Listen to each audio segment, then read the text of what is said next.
ಸಕ್ಕರೆ ನಾಡು ಶ್ರೀಗಂಧದ ಬೀಡು ವತಿಯಿಂದ ಮಂಡ್ಯ ಜನಪ್ರಿಯ ಶಾಸಕರಾದ ಗಣಿಗ ರವಿಕುಮಾರ್ ಗೌಡರವರಿಗೆ ಹುಟ್ಟುಹಬ್ಬದ ಶುಭಾಶಯಗಳು. ತಾಯಿ ಚಾಮುಂಡೇಶ್ವರಿ ಇವರಿಗೆ ಇನ್ನೂ ಹೆಚ್ಚಿನ ಸೇವೆಯನ್ನು ಮಾಡಲು ಆರೋಗ್ಯ ಮತ್ತು ಶಕ್ತಿಯನ್ನು ಕೊಡಲಿ. ಸ್ನೇಹಿತರೆ, ಮಂಡ್ಯ ಜನತೆಗೆ ಶುಭ ಸುದ್ದಿ.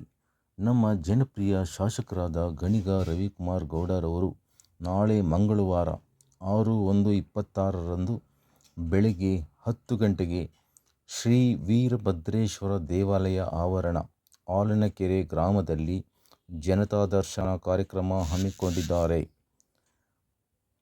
ಮತ್ತು ಚಾಮುಂಡೇಶ್ವರಿ ಆಸ್ಪತ್ರೆಯಿಂದ ಉಚಿತ ಕಣ್ಣಿನ ತಪಾಸಣೆ ಮತ್ತು ಉಚಿತ ಕನ್ನಡಕವನ್ನು ವಿತರಿಸಲಿದ್ದಾರೆ. ಎಲ್ಲ ನಮ್ಮ ಮಂಡ್ಯ ಜನತೆ ಸದುಪಯೋಗ ಮಾಡಿಕೊಳ್ಳೋಣ. ಬನ್ನಿ.